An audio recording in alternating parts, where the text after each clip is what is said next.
Hare Krishna, welcome to our channel. ഇന്ന് ഗുരുവായൂരപ്പൻ്റെ ഒരു സാക്ഷ്യം പറയാൻ വേണ്ടിയിട്ടാണ് കേട്ടോ ഞാൻ വന്നത്. നമുക്ക് എന്താ പറയുക, ഒരു 13 വർഷം മുന്നേ നടന്നൊരു ഇൻസിഡൻ്റാണ്. അപ്പം കാണുന്നവരും അമ്പലത്തിൽ നമ്മൾ ഭജനയ്ക്കൊക്കെ പോകുമ്പോഴത്തേക്കും ആരെങ്കിലുമൊക്കെ ആയിട്ട് അവിടെ ഭജന ഇരിക്കുന്നവരൊക്കെ ഉണ്ടാവുമല്ലോ. അപ്പോൾ സംസാരിക്കുമ്പോൾ നമ്മൾ ഇങ്ങനെ ഭഗവാൻ നമുക്ക് തന്നിരിക്കുന്ന എല്ലാ കാര്യങ്ങളും അനുഗ്രഹങ്ങളും നമുക്ക് ഗുരുവായൂർ വന്നപ്പോൾ സംഭവിച്ചിട്ടുള്ള മിറാക്കിൾസും ഇങ്ങനെയുള്ള ഒത്തിരി കാര്യങ്ങൾ നമ്മൾ സംസാരിക്കാറുണ്ട്. പക്ഷെ അത്രയും ആൾക്കാരിൽ ഒതുങ്ങി നിന്നാൽ പോരല്ലോ. നമ്മുടെ ഗുരുവായൂരപ്പൻ്റെ എന്താ പറയുക, അത്ഭുത ലീലകളൊക്കെ ഒത്തിരി ആൾക്കാരിലേക്ക് എത്തണം. അതിനുള്ളൊരു സോഷ്യൽ മീഡിയ പ്ലാറ്റ്ഫോം എന്നുള്ള രീതിയിലും കൂടിയാണ് കേട്ടോ ഞാനിത് യൂസ് ചെയ്യുന്നത്. അപ്പോൾ ഒരു 13 വളച്ചൊടിക്കണില്ല, നമ്മളിങ്ങനെ പറയാണ്. എനിക്ക് ഗുരുവായൂരപ്പനായിട്ടും യാതൊരുവിധ ബന്ധങ്ങളും ഉണ്ടായിരുന്നില്ല, ഒരു കണക്ഷനും ഇല്ല.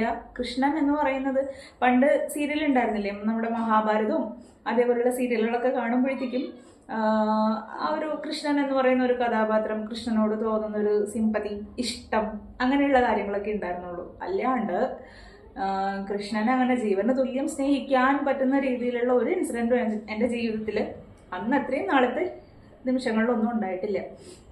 കൃഷ്ണഭക്തിയും ആയിരുന്നില്ല. അങ്ങനെയൊക്കെ പോയിക്കൊണ്ടിരിക്കുന്ന ഒരു സമയമാണ്. അപ്പോൾ കുറച്ച് ഇൻസിഡൻസ് ഒക്കെ ലൈഫിൽ ഉണ്ടായിട്ട് വളരെ കഷ്ടപ്പെട്ട്, ഇൻസിഡൻ്റൊക്കെ നമുക്ക് ഇനിയുള്ള വീഡിയോസിൽ പറയാം, എന്താണ് ആക്ച്വലി സംഭവിച്ചിരുന്നത് ആ സമയത്ത് എന്നുള്ള കാര്യങ്ങളൊക്കെ ഷെയർ ചെയ്യാം.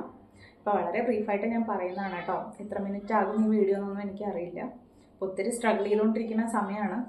ഇമോഷണലിയും ഫിസിക്കലിയും ഒക്കെ ഭയങ്കര സ്ട്രഗിൾ ചെയ്ത് ഒട്ടും നമുക്ക് ഇനി അടുത്ത സെക്കൻഡ് ജീവിക്കാൻ നിവർത്തിയില്ല, ഇനി ഒരു മാർഗവും മുമ്പിലില്ല എന്നൊരു മനുഷ്യന് തോന്നുന്നൊരു സമയമുണ്ടല്ലോ.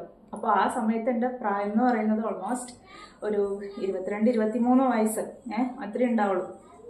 അപ്പോൾ ഒരു രീതിയിലും പറ്റില്ല, പിടിച്ചു നിൽക്കാൻ പറ്റില്ല. അപ്പോൾ മുമ്പിൽ വേറെ ഒരു മാർഗവും ഇല്ല. അപ്പോൾ എന്താ അടുത്ത സൊല്യൂഷൻ? സ്വാഭാവികം മണ്ടത്തരം, എന്താ പറയുക, സൂയിസൈഡ് ചെയ്യുക. ഇങ്ങനെയുള്ള ഒരവസ്ഥയിലാണ് വന്നിരുന്നത്. കാരണം ജീവിക്കാൻ വേറെ വഴിയില്ല, ഞാൻ നോക്കിയിട്ടൊന്നും കാണുന്നില്ല. എനിക്കിങ്ങനെ എല്ലാം കൂടി കുറ്റപ്പെടുത്തലുകളും പ്രശ്നങ്ങളും, നിങ്ങൾ വിചാരിക്കും പ്രേമബന്ധം അങ്ങനെയുള്ള സംഭവങ്ങളൊക്കെ ആയിരിക്കും. അങ്ങനെയൊന്നും അല്ല കേട്ടോ. സീരിയസ് ആയിട്ടുള്ള ഇഷ്യൂസ് ആയിരുന്നു. ഇഷ്യൂ എന്താണെന്നുള്ളത് ഇനിയുള്ള വീഡിയോയിൽ ഞാൻ പറയാം. അപ്പോൾ ഒരു ഗതിയില്ല, എന്താ ചെയ്യേണ്ടതെന്ന് അറിയില്ല. അടുത്ത സെക്കൻഡ് നമുക്ക് ജീവിക്കാൻ പറ്റാത്തൊരവസ്ഥയിലേക്ക് ഇരിക്കുകയാണ്. വിചാരിച്ചു മരിക്കാം, ജീവിതത്തോടുകൂടി തീർക്കാം എന്നുള്ളതാണ് മുമ്പിൽ വന്ന സൊല്യൂഷൻ. അപ്പോൾ എന്താ ചെയ്തതെന്ന് വിചാരിച്ചിട്ടുണ്ടെങ്കിൽ, വീട് വിട്ട് ഫസ്റ്റ് പോകണം അല്ലേ. അപ്പോൾ വീട് എന്ന് പറഞ്ഞാൽ സ്വന്തമായിട്ട് ആ സമയത്ത് വീടൊന്നുമില്ല. അപ്പോൾ വാടക വീട്ടിലാണ് താമസിക്കണേ. അപ്പോൾ മനസ്സിൽ ഇങ്ങനെ ഒരു സങ്കടം, നമ്മൾ ഈ വാടക വീട്ടിൽ വെച്ചിട്ട് എന്തെങ്കിലും ചെയ്തു കഴിഞ്ഞാലേ പാവം അവർ ലോണും കാര്യങ്ങളൊക്കെ എടുത്തിട്ട് കെട്ടിയിരിക്കുന്നതായിരിക്കും. നമുക്ക് തന്നു എന്നുള്ളൊരു പാവത്തിൻ്റെ പുറത്ത് അവർക്കത് നമ്മൾ ചെയ്യുന്ന ദ്രോഹമല്ലേ. അപ്പം അങ്ങനെ ഒരു ഉപദ്രവം ഉണ്ടാക്കാൻ പാടില്ലല്ലോ. അപ്പോൾ ആർക്കും ഒരു ബുദ്ധിമുട്ടില്ലാത്ത രീതിയിൽ, അതായത് ഞാൻ മരിച്ചു കഴിഞ്ഞാലെങ്കിലും എന്താ പറയുക, ആര് ശപിക്കരുത് എന്നുള്ളൊരു പ്രാർത്ഥനയിൽ എന്താ തീരുമാനിച്ചെന്ന് വെച്ചാൽ, ആർക്കും ഒരു ഉപദ്രവം ഉണ്ടാക്കാത്ത രീതിയിൽ പോകണം എന്നുള്ളതാണ് ഡിസൈഡ് ചെയ്തിരുന്നത് കേട്ടോ. ഇത് കണ്ടിട്ട് ആരും അനുകരിക്കരുത്. ഞാനിത് വലിയൊരു ഇതായിട്ടൊന്നും പറയണല്ല കേട്ടോ. ചെയ്തത് ഏറ്റവും വലിയ തെറ്റാണ്, മണ്ടത്തരങ്ങളാണ്. അങ്ങനെ ഒരു തീരുമാനം പോലും മണ്ടത്തരങ്ങളാണ്. ഇപ്പം ഞാൻ ആലോചിക്കാറുണ്ട്, അന്ന് അങ്ങനെ ഞാനൊരു ഡിസിഷൻ എടുത്തിരുന്നു എന്നുണ്ടെങ്കിൽ, അന്ന് ഞാനത് ചെയ്തിരുന്നു എന്നുണ്ടെങ്കിൽ ഇപ്പം ഈ സൗഭാഗ്യങ്ങളൊന്നും എനിക്ക് കാണാൻ പോലും പറ്റില്ലായിരുന്നു. പിന്നെ അടുത്ത ജന്മം എന്ന് പറയുന്നത് അതിൻ്റെ കണ്ടിന്യൂവേഷനായിട്ട് പിന്നെയും ജനിക്കണം. അപ്പോൾ പിന്നെ ആ കർമ്മപ്രാരാബ്ധത്തിൽ കൂടെ തന്നെ അതിനേക്കാളും വളരെ ഡിഫിക്കൽട്ടോട് കൂടി പിന്നെയും നമ്മൾ ജീവിക്കണം. അപ്പോൾ അതിനേക്കാളും ഭേദം ഈ ജന്മം വരാനുള്ളതൊക്കെ കംപ്ലീറ്റ്, അതൊക്കെ ഒരു റിയലൈസേഷനാണ്. അതിലേക്കൊക്കെ ഞാൻ പിന്നീട് വരാം. അപ്പോൾ എന്താ പറയുക, കൂടുതൽ ഇങ്ങനെ വലിച്ചു നീട്ടുന്നൊന്നുമില്ല കേട്ടോ. അപ്പോൾ അങ്ങനെ ഒരു അവസ്ഥയാണ്. മരിക്കണം അല്ലേ. അപ്പം മരിക്കാൻ വേണ്ടിയിട്ട് എന്താ ചെയ്യേണ്ടത്? പോകണം. അപ്പം എങ്ങോട്ടേക്ക് പോകാനറിയാന്നേ? ഇങ്ങോട്ടേക്കും ഇല്ല, എവിടേക്കും പോകാനൊന്നും അറിയില്ല. ഒറ്റയ്ക്ക് അങ്ങനെ പോയി വരാനുള്ള ഒരു ഇതൊന്നും ഇല്ല, അറിയില്ല. അപ്പം ചെയ്തത് എന്താണെന്ന് വെച്ച് കഴിഞ്ഞാൽ, കിട്ടിയ ബസ്സിൽ കയറി എങ്ങോട്ടേക്കെങ്കിലും പോവുക, പോണ വഴിയിൽ നോക്കി വയ്ക്കുക. അത് കഴിഞ്ഞിട്ട് എന്തെങ്കിലും ഇപ്പം വല്ല പുഴയിൽ നിന്ന് ചാടുവോ അങ്ങനെ എന്തെങ്കിലുമൊക്കെ ചെയ്യാമെന്നൊക്കെയാണ് വിചാരിച്ചുകൊണ്ടിരുന്നത്. അപ്പോൾ ഞാൻ വീട്ടിൽ നിന്ന് ഇറങ്ങി ബസ് സ്റ്റോപ്പിൽ പോയി നിന്നു. പണ്ടൊരു ആറ്റുപറമ്പത്ത് എന്ന് പറയുന്ന ഒരു ബസ് ഉണ്ടായിരുന്നു, ഇപ്പം ഉണ്ടോയെന്ന് എനിക്കറിയില്ല. ഗുരുവായൂർ ബസ്സാണ്. അപ്പം അന്ന് വരെ ഞാൻ ഗുരുവായൂർ അമ്പലത്തിൽ പോയിട്ടില്ല എന്ന് പറയാൻ പറ്റില്ല. എൻ്റെ റിലേറ്റീവ്സ് വന്ന സമയത്ത് ഞാൻ ഒരു തവണ പോയിട്ടുണ്ട്. അതെൻ്റെ ഒരു 8ാം ക്ലാസ്സിലോ 9ാം ക്ലാസ്സിലോ ഒക്കെ പഠിക്കുന്ന സമയം ഒരു തവണ വിസിറ്റ് ചെയ്തിട്ടുണ്ട് എന്നല്ലാണ്ട് അന്ന് ആ ഭഗവാന്റെ ഉള്ളിലുള്ള വിഗ്രഹം എങ്ങനെയാണോ പോലും എനിക്കറിയില്ല. അപ്പോൾ കണ്ട ഓർമ്മ പോലും എനിക്കില്ല കേട്ടോ. ചുമ്മാ ഒരു ടൂറിസ്റ്റ് പ്ലേസിൽ പോണ പോലെ ആ ഒരു ലാഘവത്തോടു കൂടി കണ്ട് വന്നൊരു ആ ഒരു ഇൻസിഡൻറ്റ് മാത്രമേ ഗുരുവായൂരപ്പൻ എനിക്ക് ഞാനുമായിട്ടുള്ളൂ, വേറെ ഒന്നുമില്ല. അപ്പോൾ ഫസ്റ്റ് ബസ്സിൽ കയറണം, അത് ലോങ് ബസ് ആയിരിക്കണം എന്ന് എനിക്ക് നിർബന്ധം ഉണ്ടായിരുന്നു. ചെന്ന് നിന്ന് ബസ് സ്റ്റോപ്പിൽ കിട്ടിയത് ആറ്റുപറമ്പത്ത് എന്ന് പറയുന്ന ഒരു ബസ്സാണ് കേട്ടോ. ഒരു പിങ്ക് കളറായിരുന്നു ബസ്സിൻ്റെ കളറൊക്കെ. അപ്പോൾ അതിൻ്റെ ബോർഡ് എങ്ങോട്ടേക്കാണെന്നൊന്നും ഞാൻ നോക്കിയില്ല. അപ്പോൾ ഇത് തൃശ്ശൂർ എന്തൊക്കെയോ എഴുതി വെച്ചിട്ടുണ്ടായിരുന്നു. അപ്പോൾ എനിക്ക് തോന്നി ഇത് ലോങ് ബസ്സാണ്, കാരണം നമ്മുടെ അവിടെയുള്ള ലൈൻ ബസ്സും അങ്ങനെയല്ലോ കളേഴ്സ്. കയറിയിരുന്നു. 53 രൂപ കണ്ടായിരുന്നു ടിക്കറ്റ് എന്ന് തോന്നുന്നു. ടിക്കറ്റ് എടുത്തു. ആ ചേട്ടൻ എന്നോട് ടിക്കറ്റ് എടുക്കുന്നതിന് എങ്ങോട്ടാണെന്ന് ചോദിച്ചു. ഞാൻ തിരിച്ച് ക്വസ്റ്റ്യൻ ചോദിച്ചു, ഈ ബസ് ലാസ്റ്റ് സ്റ്റോപ്പ് എവിടെയാണ്? അപ്പോൾ എന്നോട് പറഞ്ഞു ഗുരുവായൂരിലേക്കാണ്. അപ്പോൾ ഞാൻ ഗുരുവായൂർ തൃശ്ശൂരല്ലേ? അപ്പോൾ ഓക്കെ ഫൈൻ. അപ്പോൾ എന്തായാലും എറണാകുളം വിട്ടു, ഡിസ്ട്രിക്റ്റ് മാറിയല്ലോ. അപ്പോൾ എത്രയോ വലിയ ദൂരത്തിലേക്ക് പോകാമെന്നാണ് എൻ്റെ ഒരു വിചാരം. അപ്പം ഞാൻ പറഞ്ഞു ശരി എന്നാൽ അപ്പോൾ ഗുരുവായൂർ ടിക്കറ്റ് തന്നോളൂ പറഞ്ഞു. അങ്ങനെ ടിക്കറ്റ് എടുത്തു, കയ്യിലൊക്കെ ചുരുട്ടി വെച്ചു. ബസ്സിലിരിക്കുന്നുണ്ട്, കണ്ണ് നിറഞ്ഞ് ഒഴുകുന്നുണ്ട്, കണ്ണ് ആരും കണ്ടിട്ട് തുടയ്ക്കുന്നുണ്ട്. ഭയങ്കര സങ്കടമാണ്.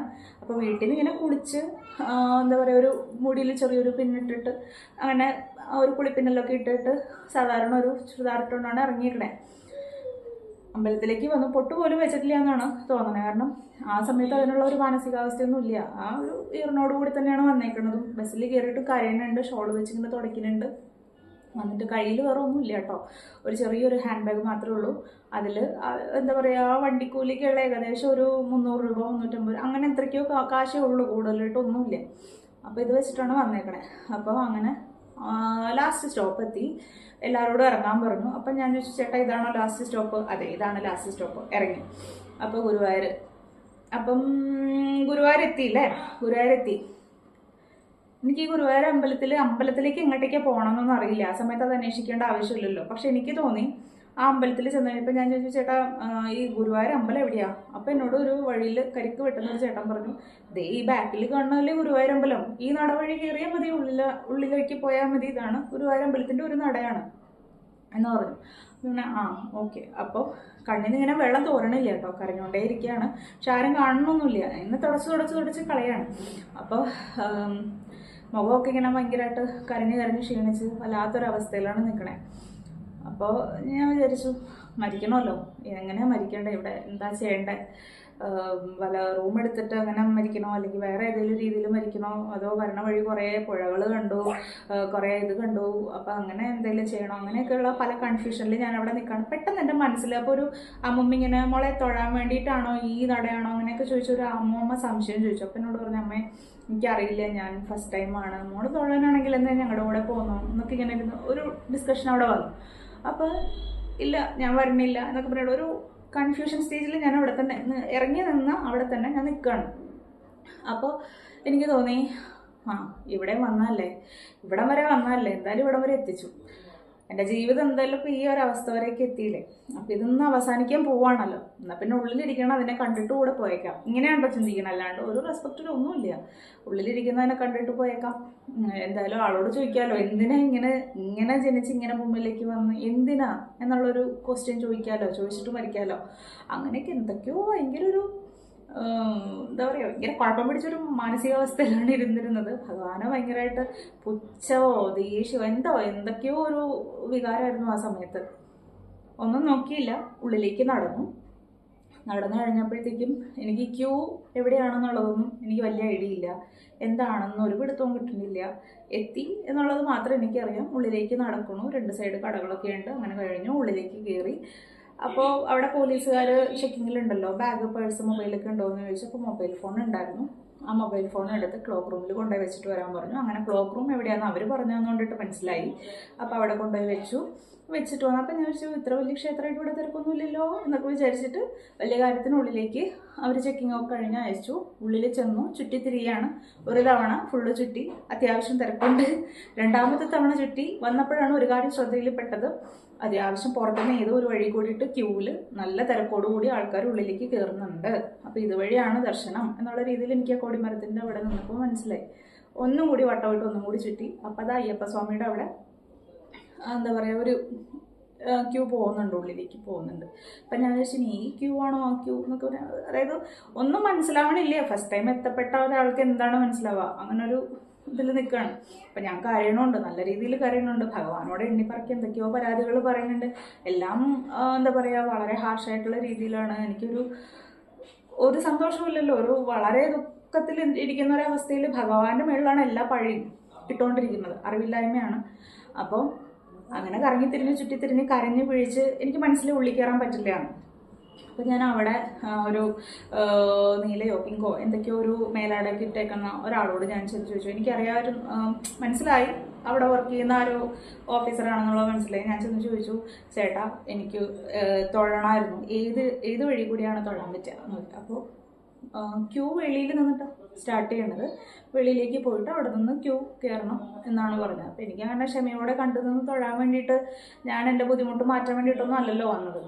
അങ്ങനെ ക്ഷമയോടെ ഇഷ്ടത്തോടു കൂടി ഭഗവാനെ പ്രാർത്ഥിക്കാനൊന്നും അല്ല വന്നത്. ഞാനത് തീർക്കാൻ വേണ്ടിയിട്ട് വന്നതാണ്. പോണതിന് മുന്നേ ഒന്ന് കാണണം, മാത്രമേ ഉള്ളൂ. ആ ലാഘവത്തിലാണ് അവിടെ വന്ന് നിൽക്കണേ. അപ്പോൾ ഞാനവിടെ പറഞ്ഞു, എനിക്കില്ല, ഞാൻ ഒത്തിരി ദൂരെ എന്നാണ് പറയുന്നത്, എനിക്ക് നമ്മൾ തൊഴാൻ വേണ്ടിയിട്ട് എന്താ ചെയ്യേണ്ടതെന്ന് അറിയില്ല, അവരായിട്ട് കരയാം. അപ്പോൾ അയാൾ ഒന്നും ഇല്ല മോളെ, തൊഴാൻ വേണ്ടിയിട്ടാണെങ്കിൽ ഇവിടെ തന്നെ വരുള്ളൂ, ഇല്ലേ മാനേജറോട് ചോദിക്കൂ, അങ്ങനെയാണെങ്കിൽ എന്ന് പറഞ്ഞിട്ട് കാണിച്ചു തന്നു. അപ്പോൾ ഞാൻ മാനേജറോട് ഇങ്ങനെ പറഞ്ഞു, എനിക്ക് തൊഴണം എന്നുണ്ടെങ്കിൽ തൊഴണവരൊക്കെ പുറത്ത് ക്യൂ ഉണ്ട്, ലേഡീസ് ക്യൂ ഉണ്ട്, അവിടെ നിന്ന് തൊഴുതോളൂ ഉള്ളിലേക്ക്, അങ്ങനെ പറഞ്ഞു വിട്ടു. അപ്പോൾ ഒരു അമ്മൂമ്മ വന്നു. ഞാനവിടെ കരഞ്ഞുകൊണ്ട് തന്നെ നിൽക്കാം ആ കൊടിമരത്തിൻ്റെ അവിടെ. അപ്പോൾ ഒരു അമ്മൂമ്മ വന്നു, ഒരു നല്ല ഐശ്വര്യമുള്ളൊരു മുത്തശ്ശി കേട്ടോ, ഒരു സെറ്റ് മുണ്ടൊക്കെ കൊടുത്തിട്ട് നല്ല ഐശ്വര്യമുള്ള, ഒറ്റയ്ക്കാണ് വന്നതെന്ന് തോന്നുന്നു. എനിക്ക് തോന്നുന്നു വീട് അടുത്ത് തന്നെ ആയിരിക്കും എന്ന് തോന്നുന്നു. ഇതൊക്കെ എൻ്റെ തോന്നലുകളാണ്. ആ മുത്തശ്ശി സ്ഥിരമായിട്ട് വരുന്നതാണെന്നും തോന്നുന്നു. എന്നോട് എൻ്റെ കയ്യിൽ പെട്ടെന്ന് പിടിച്ചിട്ട് ചോദിച്ചു, മോളെ തൊഴണം അല്ലേ? അപ്പം ഞാൻ ആ അമ്മയെ തൊഴണം. അപ്പം എന്നോട് പറഞ്ഞു, തൊഴണം എന്നുണ്ടെങ്കിൽ ഇവിടെ ബാക്കിൽ അയ്യപ്പൻ്റെ നടയുണ്ട്, അതുവഴി മോൾക്ക് തൊഴാൻ പറ്റും, പോയി അവിടെ നിൽക്കുന്ന സെക്യൂരിറ്റിയോട് ഒന്ന് ചോദിച്ചു നോക്കൂട്ടോ എന്ന് പറഞ്ഞു. അപ്പം ഞാൻ ചെന്ന് ചോദിച്ചു നോക്കി. അപ്പോൾ പറഞ്ഞു, ഇല്ലില്ല വിടാൻ പറ്റില്ല, ഇത് VIP കളൊക്കെ വരുമ്പോഴത്തേക്ക് മാനേജറുടെ പെർമിഷൻ ഉണ്ടെങ്കിൽ വിടാൻ പറ്റുള്ളൂ, സ്പെഷ്യൽ ദർശനമാണ്, പുറത്തുനിന്നാണ് ക്യൂ തുടങ്ങണേ, അവിടെ പോയി നിൽക്കണം എന്ന് പറഞ്ഞു.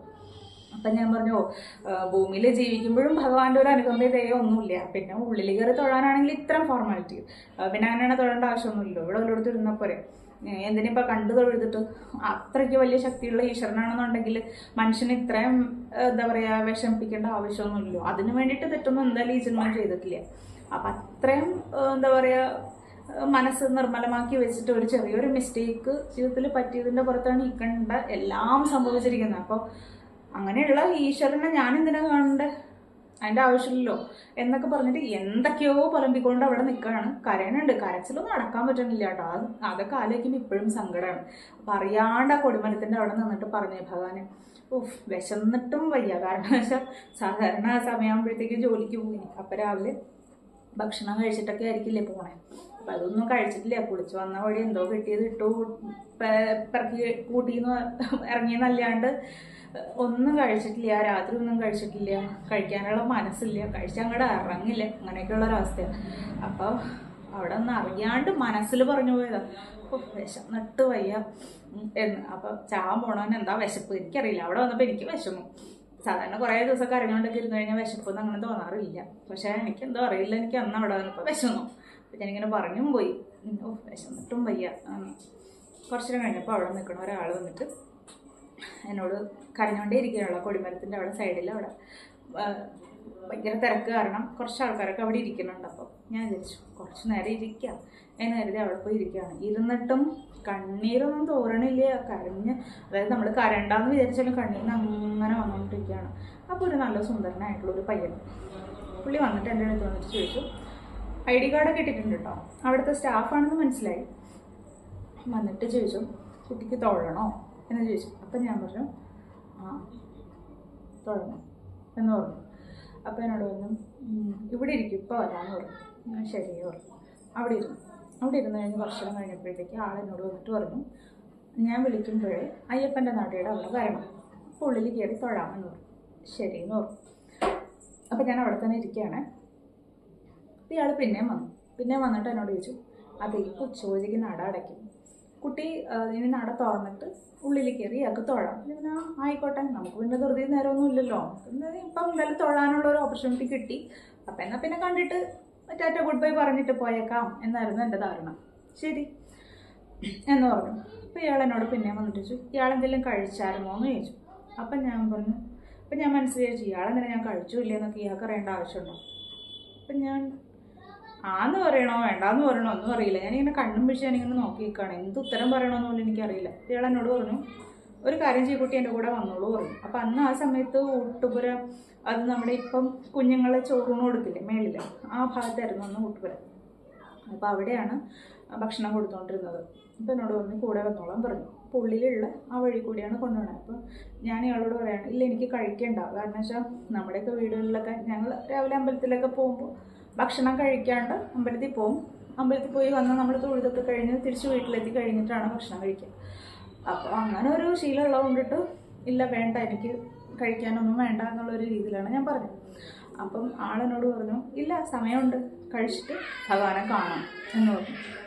ആ ശരി പറയല്ലേ എന്ന് വിചാരിച്ചിട്ട് കൂടെ അങ്ങനെ പോയി മേളിലേക്ക് കയറുന്നുണ്ട്. അപ്പോൾ ഇങ്ങനെ കയറുമ്പോഴൊക്കെ ഞാൻ വിചാരിക്കും ദേമി ഇയാളെന്നെ എങ്ങോട്ടാണോ ഈശ്വര കൊണ്ടുപോകണേ ഭഗവാനെ എന്നൊക്കെ ഞാൻ അതും മനസ്സിൽ പുലപ്പെടുന്നുണ്ട്. മേളിൽ ചെന്ന് കഴിഞ്ഞപ്പോൾ കുറച്ച് ആൾക്കാരൊക്കെ കഴിക്കാനിരിക്കുന്നുണ്ട്. നല്ല വാഴയിലയിൽ നല്ല ചൂട് ചോറിൻ്റെ കൂടെ നല്ല ഒന്നാന്തരം കാളനും ഒരു മാങ്ങാക്കറി മാത്രമേ ഉള്ളൂ. പിന്നെ എന്തോ ഒരു ചേനയാണെന്ന് തോന്നുന്നു, ചേനയുടെ ഒരു ചെറിയൊരു ഉപ്പേരിയുണ്ട്, വേറെ ഒന്നുമില്ല.